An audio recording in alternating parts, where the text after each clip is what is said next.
Bem, vamos ver nessa aula um exercício de campos vetoriais. Aqui nós temos um exercício do livro do Emerson, volume 2, em que a gente tem um campo vetorial com função componente x ao quadrado na coordenada x, menos y na coordenada y.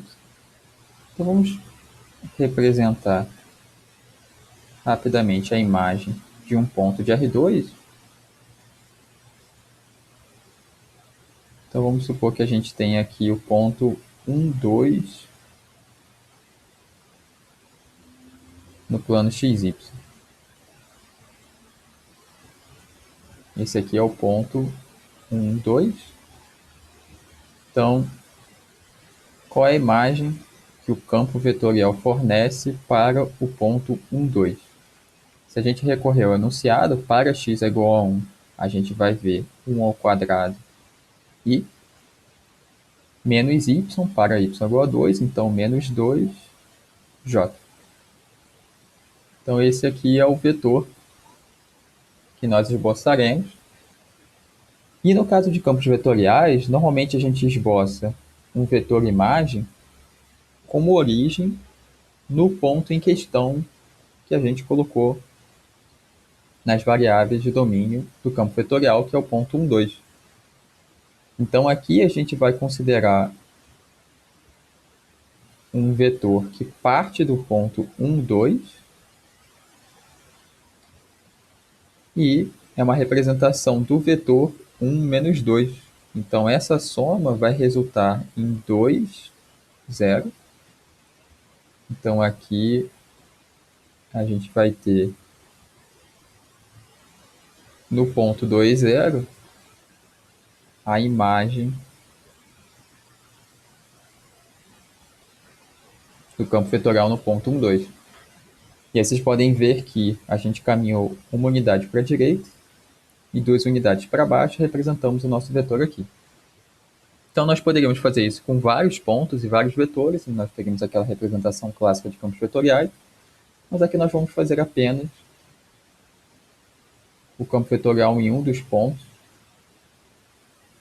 e seguiremos com a questão. Então no item A, a gente quer entender o que acontece com o campo vetorial quando xy se aproxima de zero.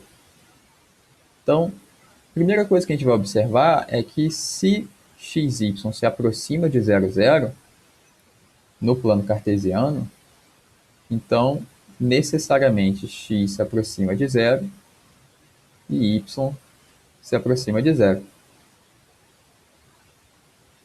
E se a gente olhar para as funções componente, que são x ao quadrado e menos y, o que acontece com essas funções componentes? Quando xy se aproxima de zero, nós temos x se aproximando de zero, e a mesma coisa para menos y.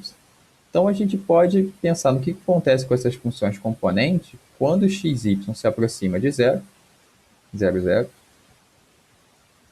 Quando xy se aproxima da origem, o que acontece com essas funções componentes?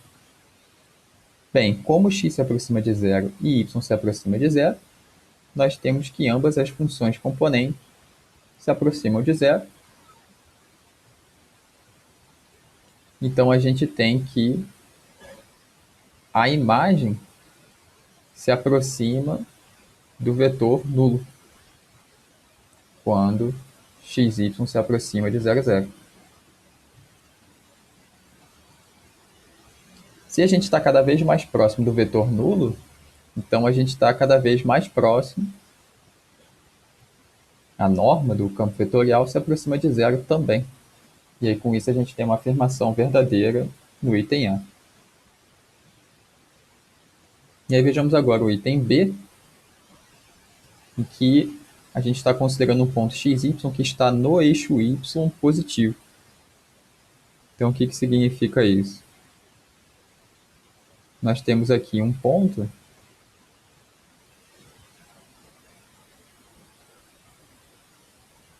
com coordenadas A e B, E se ele está no eixo y positivo, ele tem a igual a zero e b positivo, certo?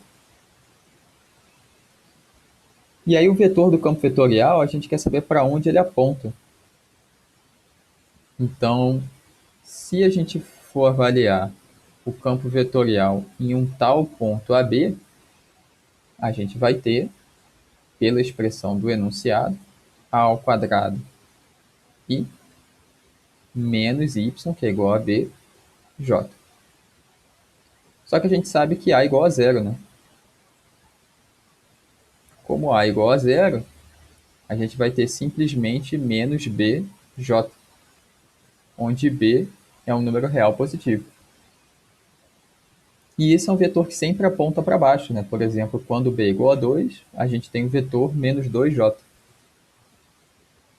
que vai ter essa cara 0 e menos b. Então, o vetor que o campo vetorial fornece vai ser algo desse tipo aqui. Vertical, componente x 0, e para baixo, já que a sua componente y é menos b, onde b é um número positivo, dentro da nossa notação. Então, a afirmação do enunciado, o vetor aponta na direção e sentido do eixo y negativo, é verdadeira também.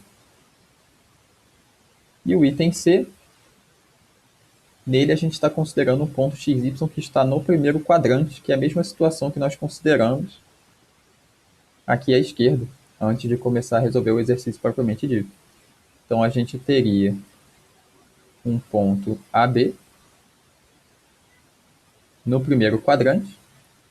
Então, reforçando, né, aqui a gente tem um ponto AB. Como a gente está no primeiro quadrante, a gente tem A positivo e B positivo. E, novamente, a gente vai ter F no ponto AB, novamente dada por A ao quadrado I menos BJ, substituindo diretamente